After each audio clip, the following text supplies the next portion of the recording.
Kashmir life के इस live session में आपका इस्तकबाल। नाज़रीन मोहतरम, ख्वाब तो हम सब देखते हैं, लेकिन किस्मत वाले होते हैं वो लोग जो अपने ख्वाबों को हकीकत में तब्दील करते हैं। एक ऐसा ही ख्वाब देखा बांडीपुरा के एक लड़के ने कई साल पहले, जिनकी रगबत और दिलचस्पी एक मखसूस खेल के साथ हुई। हम बात कर रहे हैं मार्शल आर्ट्स कोच और पद्मश्री अवॉर्डी फैसल अली डार की। फैसल, आपका बहुत बहुत इस्तकबाल कश्मीर लाइफ के इस सेशन में। Thank you so much, thank you so much. सबसे पहले हम आपको मुबारकबाद देना चाहेंगे इस मखसूस एजाज को हासिल करने के लिए। ये मुबारकबाद पूरे जम्मू कश्मीर के लोगों के लिए, पूरे जम्मू कश्मीर के अवाम के लिए, स्पेशली यूथ के लिए जो स्पोर्ट्स के साथ जुड़े हैं। यूं तो हम आपसे इस सफर के बारे में जरूर जानना चाहेंगे, कब और कैसे शुरुआत हुई। लेकिन सबसे पहले इन बिटवीन हम आपसे ये जानना चाहते हैं कि मार्शल आर्ट्स से आपकी रगबत कैसे हुई। मैं बड़ा शौकीन था जब भी मैंने स्टार्ट में martial arts like Bruce Lee, आपने नाम सुना, कि मार्शल आर्टिस्ट थे। उनकी मूवीज़ मुझे बहुत पसंद थी, मैं देखता आया, मुझे लगा कि मुझे ऐसे सीखना है, but I was not aware about that कि ये एक स्पोर्ट्स भी है आगे। तो मैंने वो स्किल्स, वो पंचिंग, किकिंग वो करना स्टार्ट किया, लेकिन आहिस्ता-आहिस्ता फिर मैंने देखा कि एक स्पोर्ट्स भी है, मैं इसमें आगे स्पोर्ट्स अ, फील्ड में आ सकता हूँ। एक बड़ी दुनिया है इसकी, मार्शल आर्ट्स की। फिर ये शौक एक मेरा एक प्रोफ़ेशन बन गया। कितनी दुश्वारियों का सामना करना पड़ा इस मुकाम तक पहुंचने के लिए। चैलेंजेस तो बहुत सारे आते हैं, लेकिन शुरुआत में जो सबसे बड़ा चैलेंज मेरे लिए था, ये एक ऐसा स्पोर्ट्स है, एक ऐसी गेम है जो मेरे इलाके में, मेरे जहाँ पर मैं रहता हूँ बांडीपुरा में, यहाँ के लोगों के लिए एक नया स्पोर्ट था, जिसको यहाँ के लोग स्टार्टिंग में नहीं करते, क्योंकि वो लोगों में वो अवेयरनेस नहीं थी कि ये एक अच्छा, एक इंटरनेशनल लेवल का एक ओलंपिक स्पोर्ट्स भी है। तो उस चीज़ को, उस जो उस लेवल को और उस सिस्टम को क्रिएट करने के लिए, उस कल्चर को क्रिएट करने के लिए मुझे बड़ा टाइम लगा। आहिस्ता-आहिस्ता फिर जब बच्चों को पता चला ये स्पोर्ट्स है, तो बाकी चैलेंज तो होते रहते हैं सबके लिए, लेकिन ये एक लोगों के ज़हन में डालना कि एक बड़ा स्पोर्ट्स है, इसको खेल सकते हैं और इसमें हम अपना नाम हासिल कर बड़ा अपने देश का नाम, अपनी कंट्री का नाम, अपना जो भी हमारी सोसाइटी है उसका नाम रोशन कर सकते हैं। बिल्कुल सही बात। हाँ, हम आपसे ये जानना चाहते हैं, पद्मश्री अवार्ड के अलावा कौन-कौन से अवार्ड से आप नवाजे गए हैं? मैं अभी रिसेंटली 2021 में मुझे नशा मुक्त भारत अभियान की तरफ से, जो गवर्नमेंट ऑफ इंडिया की तरफ से, मुझे नेशनल अवार्ड भी मिला था, एकेडमी को भी मिला था, क्योंकि हमने बड़ी एंटी जो ड्रग कैंपेन स्टार्ट की थी 2 साल पहले, रेगुलरली हम चलाते आए, उस पे बड़ा काम किया, लोगों से मिले, बच्चों से मिले जो इन्वॉल्व ड्रग्स में हुए हैं, उनकी फैमिली से मिले, उनको काउंसलिंग की, उनको रिहैबिलिटेशन सेंटर तक लेके गए और उनको ठीक करके जितना भी हमसे हो सका उनको स्पोर्ट्स में लाया। तो वो एक बड़ा अवार्ड था मेरे लिए रिसेंटली जो मैंने लिया। और उससे पहले मैंने जब प्रेसिडेंट ऑफ इंडिया ने 2019 में मुझे इनवाइट किया था राष्ट्रपति भवन, वहाँ पर लंच में, तो उनके साथ डिस्कशन हुई थी, मुझे एप्रिसिएशन सर्टिफिकेट एप्रिसिएशन मिली थी वहाँ पर। वो एक बड़ा एक एजाज़ था मेरे लिए, राष्ट्रपति भवन जाना और प्रेसिडेंट ऑफ इंडिया से मिलना। और उससे पहले अगर 18 की बात है तो मेरा एक एचटी यूथ आइकन अवार्ड मिला था अंडर 30। इसमें जो देश के जो बेस्ट एथलीट और जो स्पोर्ट्स आइकन्स थे उसमें मेरा नाम था।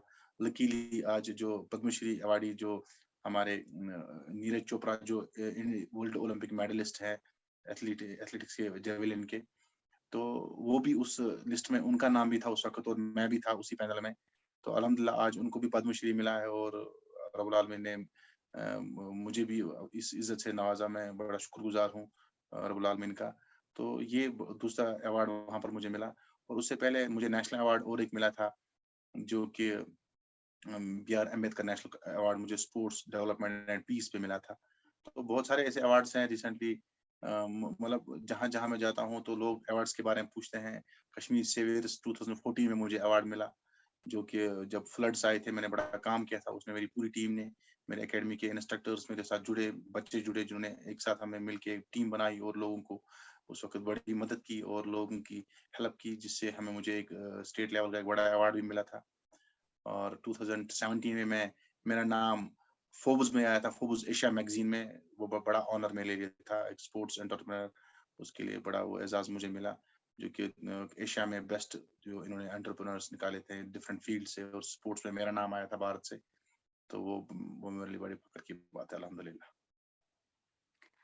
आपसे जानना चाहेंगे उन बच्चों के लिए जो मार्शल आर्ट के किसी भी फॉर्म में इंटरेस्टेड है, लेकिन रास्ता मालूम नहीं है।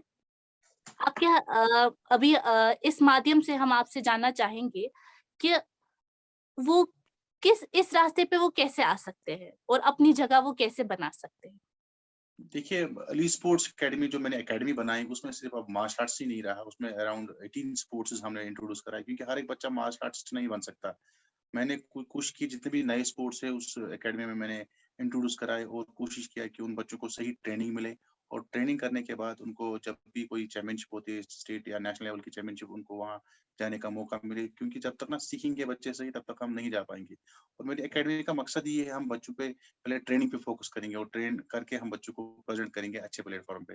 जो रही बात मार्शल आर्ट्स के लिए अभी ऑलमोस्ट जेएनके में बहुत सारे अच्छे कोच हैं, बहुत सारे खेलने वाले, खिलाने वाले हैं। तो अली स्पोर्ट्स अकेडमी फिर भी उनके लिए हमेशा उनके लिए रेडी है। हमारे यूनिट से पूरे जेएनके के डिस्ट्रिक्ट्स में वो वहाँ पर जाके उनसे राब्ता कर सकते हैं या जितना भी उनसे हो सकता है, वो हमें डायरेक्टली इन्फॉर्म भी कर सकते हैं। हम उनको बोलेंगे कि किस ट्रैक पे कैसे जाना है। बहुत सारे लोगों को मालूम नहीं है मार्शल आर्ट्स के कितने फॉर्म हैं। आपसे जानना चाहेंगे कितने फॉर्म हैं मार्शल आर्ट्स के? अभी मार्शल आर्ट्स के बहुत सारे फॉर्म्स हैं कुछ बट यहाँ पर एक अच्छा सवाल आपने दिया कि मार्शल आर्ट्स को फॉर्म समझने के लिए तो अराउंड हजारों में मार्शल आर्ट्स हैं क्योंकि ये एक ऐसी कला है जो अराउंड ऑलमोस्ट जितनी कंट्रीज है उन्होंने अपने ही देश में अपना एक नेशनल स्पोर्ट्स बनाया है या अपना एक नेशनल गेम बनाई है जिसके हिसाब से वो अपने देश को रिप्रेजेंट करना चाहते हैं इंटरनेशनल लेवल पे या ओलंपिक्स लेवल पे उनको उन स्पोर्ट्स को मान्यता मिले। लेकिन यहाँ पर बात आती है कि अगर बच्चा स्पोर्ट्स में मार्शल आर्ट्स में जाता है उनका कुछ करियर भी सिक्योर हो, उनका फ्यूचर सिक्योर होना चाहिए। तो उस हिसाब से हमें रिकॉग्नाइज्ड मार्शल आर्ट्स पे पहले फोकस करना चाहिए। तो there are around 5 to 6 martial arts जो अभी प्रायोरिटी स्पोर्ट्स भी हैं लाइक अगर हम अपने देश की बात करें इस कंट्री में अभी मार्शल आर्ट्स अभी प्रायोरिटी स्पोर्ट्स जितने भी मार्शल आर्ट्स है हमारे पास वुशु है, हमारे पास पंचायत सलात है, हमारे पास किक बॉक्सिंग है, हमारे पास ताइक्वांडो है, जूडो है, फेंसिंग है, थंगता है। बहुत सारे ऐसे मार्शल आर्ट्स है जो कि ministry of youth affairs and sports government of India ने रिकॉग्नाइज किए हैं। तो हमें उन मार्शल आर्ट्स में जाना चाहिए और उन चीज़ों को समझना चाहिए कि हमें हमें हमारे लिए बेहतर क्या रहेगा। बेलेट्स के हवाले से बात करेंगे। जैसे ग्रीन बेलेट होता है, ब्लैक बेलेट होता है। आपने कितने बेलेट्स हासिल किए हैं?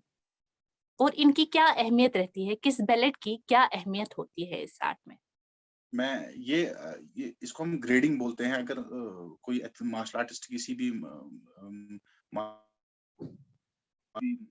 कला में जाता है लाइक उसने किसी कंट्री का की बात करेंगे कराटे एक पॉपुलर और वर्ल्ड ओलंपिक स्पोर्ट्स है। अगर उसकी बात करेंगे, उसमें अगर हम देखेंगे उसमें बेलर ग्रेडिंग होती है या ताइक्वांडो में होती है, किक बॉक्सिंग में हर एक में होती है। लेकिन ये समझना ये एक ऑनर होता है उस मार्शल आर्टिस्ट के लिए, उस फाइटर के लिए कि मेरे पास ये बेल्ट है, मेरे पास वो बेल्ट है। एक शुरुआत होती है, एक ग्रे टाइप होता है लाइक हम येलो, ग्रीन, फिर उसके बाद ब्राउन, फिर उसके बाद ब्लू एंड मतलब ये आहिस्ता-आहिस्ता मेरी जो फ्लेक्सिबिलिटी है, मेरा जो स्टैमिना है, मेरी जो किकिंग है, मेरे जो रिफ्लेक्सेस है, मेरी जो रूटीन है, मेरे जो टेक्निक्स और स्किल्स है, वो दिन-ब-दिन बेहतर हो रहे हैं और मैं अपने ग्रैंड मास्टर्स के पास या अपने ऑर्गनाइजेशन के पास जाता हूँ, उन चीज़ों की रिप्रेजेंटेशन और अपनी जो मेरे अंदर स्किल्स है उसको प्रूव कर रहा हूँ किसी प्लेटफ़ॉर्म में और वहाँ पर हमारे जो मास्टर्स हो, जो एग्ज़ामिनर्स होते हैं, वो उस एथलीट को वहाँ पर उसका एग्ज़ामिन करते हैं और एग्ज़ामिन करने के बाद उसको पास आउट करके उसको बोलते हैं कि भाई आप ये बेल्ट बन गए हो, आपके लिए ये बेल्ट एजाज़ है, ये ग्रेडिंग सर्टिफ़िकेट आप ले जाओ और आप इसमें आगे अपने पास एक ऑनर होता है, एक रिस्पेक्ट होती है उसके लिए। अदरवाइज़ फाइटिंग के मैदान में जब मैदान में हमें उतरना होता है, वहाँ पर फिर स्किल्स ही देखी जाती है, बेल्ट्स नहीं देखे जाते। कुछ मार्शल आर्ट्स गेम्स ने मतलब एक क्राइटेरिया फिक्स करके रखा है कि if you don't have any मतलब किसी लेवल का बेल्ट अगर आपके पास नहीं है, आप इस कॉम्पिटिशन में नहीं जा सकते हो। क्योंकि वो अपने स्पोर्ट्स का, अपने इस मार्शल आर्ट्स का डेकोरम मेंटेन रखना चाहते हैं कि अच्छा ही अगर किसी एरिना में प्लेयर जाता है, वो कम से कम उस लायक हो और उस लेवल का हो, तब जाके उसको हम उस मार्शल आर्ट्स स्पोर्ट्स में बोलेंगे कि उस लेवल का प्लेयर है। अदरवाइज़ ये एक ऑनर है और अपने पास बच्चे को और एक मार्शल आर्ट्स को पता चल जाता है कि मैं किस लेवल पे अभी स्टैंड कर रहा हूँ। अगर इंफ्रास्ट्रक्चर के हवाले से बात करेंगे, जम्मू और कश्मीर किस हद तक बेहतर है मार्शल आर्ट्स के इंफ्रास्ट्रक्चर के लिए और कितनी बेहतरी आ सकती है इसमें? अभी अगर करंट सिनेरियो देखा जाए, गवर्नमेंट ऑफ जे ने जो बड़े इनिशिएटिव्स लिए हैं, बहुत सारे स्टेडियम नए बन गए हैं या बन रहे हैं, और नए कुछ प्लानिंग जो चल रही है उन पे काम हो रहा है। उस हिसाब से देखा जा रहा है कि बड़ा अच्छा काम हो रहा है, और आने वाला वक्त जो होगा, जो मार्शल आर्ट्स को छोड़ के बाकी जो स्पोर्ट्स हैं उनके लिए भी अच्छा है। क्योंकि जब तक ना अच्छा इंफ्रास्ट्रक्चर हो, हमारे बच्चों के पास वो एक्सपोजर नहीं मिलेगा, उस लेवल का वो स्टैंडर्ड नहीं मिलेगा। क्योंकि जब भी हम बड़े इवेंट्स में जाते हैं बाहर, किसी भी अदर स्टेट में या किसी फॉरेन कंट्री में, वहां पर हम जब अच्छा इंफ्रास्ट्रक्चर देते हैं तो एक एनवायरनमेंट क्रिएट हो जाता है बच्चे के लिए। पहली बार वो देखता है कि इस लेवल का स्टेडियम है, तो वो एक्सपोजर नहीं होता है हमारे बच्चों के अंदर जब वो फर्स्ट टाइम। अब अगर हमारे पास यहाँ ही उस लेवल के स्टेडियम्स होंगे तो हमें एक वो एक्सपोजर मिल जाएगा यहीं पर, ताकि हम जब भी किसी बड़े इवेंट में जाएंगे तो हम उस चीज को वो हमारे लिए कोई नई बात नहीं होगी, वो एक एक्सपोजर भी मिलेगा हमें यहाँ पर। तो वो चीज मुझे लगता है एक एक टच मिलता है इस चीज से, एक्सपोजर के लिहाज से। और दूसरी बात, अगर हमें ट्रेनिंग की बात करनी हो, क्योंकि ट्रेनिंग के लिए हमें इंफ्रास्ट्रक्चर की बड़ी जरूरत है, क्योंकि जब तक ना बच्चा अच्छे इंफ्रास्ट्रक्चर के अंडर या उसके ऊपर खेलेगा, तब तक उसको पता नहीं चलेगा कि मैं आगे जाके बड़े अच्छे प्लेटफॉर्म में कैसे खेलूं। तो उस हिसाब से बड़ा एक जरूरी। और विंटर्स की बात हो, अगर देखेंगे कि विंटर्स में हमें बड़ा प्रॉब्लम होता है, अगर हमारे पास अच्छे इंडोर स्टेडियम्स नहीं है जिनमें एक अच्छा सिस्टमेटिक तरीका हो हर एक स्पोर्ट्स के लिए, हर एक गेम के लिए अलग अलग होना चाहिए, क्योंकि डिस्टरबेंस होती है। हम यहाँ पर मिंगल करते हैं बहुत सारे स्पोर्ट्स को एक किसी भी स्टेडियम में, उस चीज से बड़ा सफर होता है एक एथलीट। आपसे जानना चाहेंगे अभी तक आपने कितने स्टूडेंट्स को ट्रेन किया है और कितने स्टूडेंट्स उनमें नेशनल लेवल या इंटरनेशनल पे खेले हैं? मुझे तो पूरा याद नहीं है, क्योंकि अल्हम्दुलिल्लाह अभी मेरे स्टूडेंट्स बहुत सारे पूरे देश में भी हैं, स्टेट में हर एक डिस्ट्रिक्ट में है। उस हिसाब से तो मैं काउंट नहीं कर पाऊंगा, लेकिन मैं खाली अकेला नहीं हूँ जो एकेडमी चला रहा है, मेरे साथ मेरी पूरी टीम है। मेरे इंस्ट्रक्टर्स है डिफरेंट स्पोर्ट्स में, जो डिफरेंट जो सर्टिफाइड डिफरेंट अपने गेम्स के थ्रू, अपने फेडरेशंस के थ्रू एक एडवांस कोर्स करके बैठे हैं, और अपना एक जो भी उनसे हो सकता है एक ग्राउंड रूट लेवल पे उतना वो कर रहे हैं। तो और रही बात नेशनल और इंटरनेशनल प्लेयर्स की, हमारी एकेडमी में अराउंड नेशनल प्लेयर तो बहुत सारे हैं, और इंटरनेशनल अराउंड 7-8 बच्चे हैं जिनका बड़ा अच्छा एक्सल इंटरनेशनल लेवल पे हुआ, और उनको अच्छी कामयाबी मिली, और जिनकी वजह से कुछ बच्चों को जॉब्स भी लगे। तो ये मतलब एक हमारे लिए खुशकिस्मती है कि अगर स्पोर्ट्स के थ्रू किसी बच्चे को जॉब भी मिलता है, तो एक प्रेरणा बन जाती है पेरेंट्स के लिए भी। तो आने वाले जो यूथ है, जो आने वाले एथलीट्स हैं, उनके लिए एक इंस्पिरेशन बन जाती है। 50 रुपए फी लेते हैं आप और 3-3 घंटे अलग-अलग डिस्ट्रिक्ट्स में ट्रेनिंग कराना, कैसे कर पाते हैं आप ये सब मैनेज और 50 रुपए फी आज के ज़माने में जो कि बहुत कम है? ये फीस हमारा बेसिकली एक्चुअली एक हमारा नॉमिनल फीस हमने इसलिए रखा है, क्योंकि जब भी हम किसी सब यूनिट में बच्चे को रजिस्टर करते हैं, वहाँ पर उससे हम एक रजिस्ट्रेशन उसकी हमारी कंपल्सरी है, क्योंकि जब तक ना हम बच्चे को रजिस्टर करेंगे, उसके पेरेंट की कंसेंट उस पे हो, हम एक रजिस्ट्रेशन फॉर्म देके बच्चे को बोलते हैं कि आप हमारे साथ 1 साल के लिए रजिस्टर हो, आप आ जाओ कोचिंग के लिए। बट एक फॉर्म सबमिट करना आपके लिए बड़ा ज़रूरी है। उस 50 रुपए से भी हम उसको एक आई कार्ड देते हैं, और जो इक्विपमेंट उसको ट्रेनिंग के दौरान मिलता है, वो भी हम अपनी अकेडमी से प्रोवाइड करते हैं। रही बात कि उस 50 पैसे क्या होता है, मैं खाली नहीं जाता हूँ हर जगह पे ट्रेनिंग कराने के लिए। बस मैं जस्ट अभी स्क्रीनिंग कर रहा हूँ, मैं देख रहा हूँ, मैं इंस्पेक्शंस कर रहा हूँ, और इनके ऊपर नज़र रख रहा हूँ, कहाँ पर क्या हो रहा है, कैसे हो रहा है, जहाँ पर गलती उसको ठीक कर रहा हूँ। मेरे मेरे इंस्ट्रक्टर से, मेरे स्टूडेंट से, जो मैंने ट्रेन किए हैं, जो अच्छे लेवल पे भी हैं, वो अपने सब यूनिट्स को जिस डिस्ट्रिक्ट में वो रहते हैं, वहाँ पर वो उस अपने यूनिट को अच्छे से रन करते हैं, और वो भी दिल से मेरे साथ जुड़े हैं। वो भी इसमें कोई उनके लिए कोई ये प्रोफेशन नहीं है कि वो इससे पैसा कमाना चाहते हैं। वो चाहते हैं कि जितना भी हो सके स्पोर्ट्स अकेडमी का जो इनिशिएटिव है ट्रेनिंग के लिए, वो अपना टाइम देते हैं। जो बिफोर स्कूल टाइमिंग या आफ्टर स्कूल टाइमिंग 1-1 घंटा मिलता है, जहाँ पर भी उनको मौका मिलता है, वो उस पे काम कर बड़ा लंबा सफ़र मैं नहीं खेल पाया, क्योंकि मेरे मेरे ऊपर बड़ी ज़िम्मेदारी आ गई। मैं जिस डिस्ट्रिक्ट से बिलॉन्ग करता हूँ, वहाँ पर स्पोर्ट्स को ओन करने के लिए मुझे बड़ा टाइम लगा, कि लोग उस चीज़ को नहीं समझ पा रहे थे कि ये गेम है, इस चीज़ को हमें खेलना चाहिए। इसमें फिर मुझे एहसास हुआ कि जब तक ना मैं इस गेम को तब तक खेलूँ खुद, और खिलाऊँ बच्चों को, अपने साथ एक टीम जोड़ूँ, तब तक इसके साथ कुछ नहीं होने वाला है। फिर मैंने टीम बनाई, बच्चों को जोड़ा, और आहिस्ता-आहिस्ता वो सब हो गया। कुछ दहाइयों से हमने देखा कि लड़कियाँ भी इस आर्ट में, मार्शल आर्ट्स में और माशाल्लाह से बहुत सारी लड़कियों ने इसमें मुकाम हासिल किया। हम आपसे जानना चाहते हैं, कई इंटरव्यूज़ में आपने बताया कि आपको उनके वालिदैन को समझाना पड़ा, मनाना पड़ा। क्या अभी भी वो मनाने की क्या अभी भी वो मनाने का सिलसिला जारी है या अभी खत्म हो गया? एक्चुअली गर्ल्स के लिए हर जगह पे रहता है थोड़ा बहुत, क्योंकि वो कल्चर ही नहीं था यहाँ पर कि गर्ल्स जाके ट्रेनिंग करे स्पोर्ट्स में और सीखे और वो स्टंट्स, वो टेक्निक्स करे, क्योंकि पेरेंट्स सोचते हैं कि स्पोर्ट्स को हमेशा स्पोर्ट्स को एंटरटेनमेंट या फन देख के एंगल से देखा जाता था। प्रोफेशन या करियर बनाने के लिए कोई इस पे फोकस नहीं कर रहा था। बट उस स्टार्टिंग में बड़ा कन्विंस करना पड़ा, पेरेंट्स के साथ बात करनी पड़ी, उन्हें समझाना पड़ा, और जब तक ना रिजल्ट्स आए तब तक पेरेंट्स अवेयर नहीं हुए इस बारे में, वो तैयार नहीं हुए। और वो चीज़ अभी भी कहीं-कहीं पर है और उस पे मैं काम कर रहा हूँ, क्योंकि मुझे लगता है इट्स इम्पोर्टेंट पेरेंट्स के साथ बात करना, उनकी काउंसलिंग बड़ी इम्पोर्टेंट है, उनको समझाना कि स्पोर्ट्स कितना बड़ा फील्ड है, कितना बड़ा वास्ट फील्ड है जिसमें आपके बच्चे का करियर बन सकता है और अच्छा करियर बन सकता है और पूरे कंट्री में या पूरे वर्ल्ड में अपना नाम रोशन गए हम। ये हमारे देश में या सानिया नेहवाल है या सानिया मिर्ज़ा है या ये जो जितने भी अभी सिंधु, पीवी सिंधु है, जितने भी लड़कियां हैं, वो एक इंस्पिरेशन बन गई उन गर्ल्स के लिए कि हम गर्ल्स भी किसी चीज से कम नहीं है, वो भी अच्छा कर सकते हैं स्पोर्ट्स में। तो फिर आहिस्ता आहिस्ता लोग जुड़े, उन जिन लोगों ने ये चीज का फायदा उठाया, फिर उनसे फिर लोग इंस्पायर हुए, आहिस्ता आहिस्ता जुड़ गए। आपने बोला कि अभी मनाने का सिलसिला कहीं-कहीं जारी है। हम जानना चाहेंगे क्या ये मखसूस लड़कियों के लिए है या इसमें लड़के भी शामिल हैं?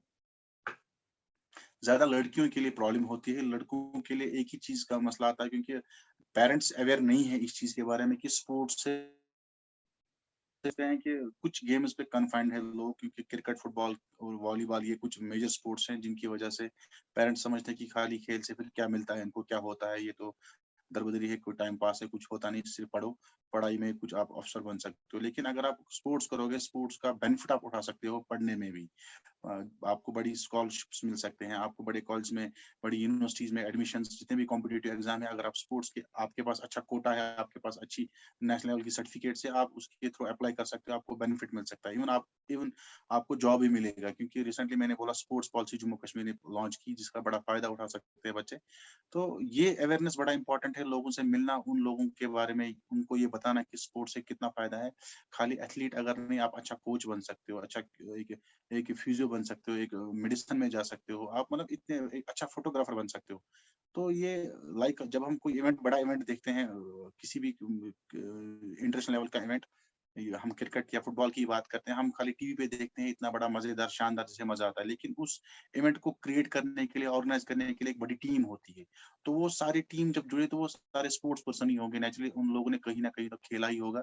नो डाउट के सारे प्लेयर्स नहीं बन पाते हैं, बट एक टीम में वो शामिल होते हैं और आफ्टर उसके बाद भी वो अच्छी अच्छी खासी हैंडसम सैलरी भी लेते हैं। तो वहां पर भी कैरियर है। तो ये समझना बड़ा पेरेंट को जरूरी है कि हम कैरियर स्पोर्ट्स में कहीं ना कहीं बना सकते हैं।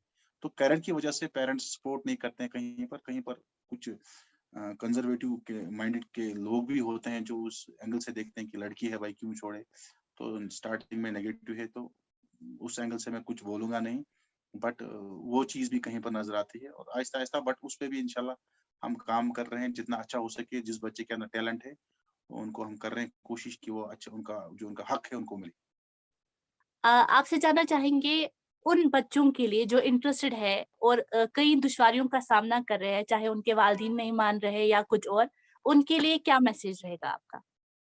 मैं उन बच्चों के लिए एक ही मैसेज देना चाहूँगा, अगर वो किसी भी स्पोर्ट्स में जाना चाहते हैं, मेहरबानी करके एक स्पोर्ट्स पकड़िए, उस पे ट्रेनिंग करिए, पहले सीखिए, क्योंकि विदाउट ट्रेनिंग आप कुछ नहीं कर सकते हो। आप पहले सीखना बड़ा ज़रूरी है।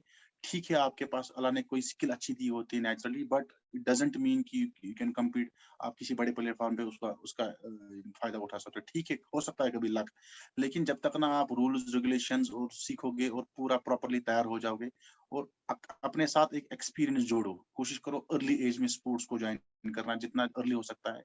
जुड़ो स्पोर्ट्स में और सीखो एक ही गेम को और आगे बढ़ो। तो आने वाला वक़्त आप लोगों का है। फैसल आपका बहुत शुक्रिया अपनी खूबसूरत जर्नी हमारे साथ शेयर करने के लिए और हमारी दावत कबूल करने के लिए। Thank you so thank you so much. Much. Thank you so much. अल्लाह हाफ़िज़। अल्लाह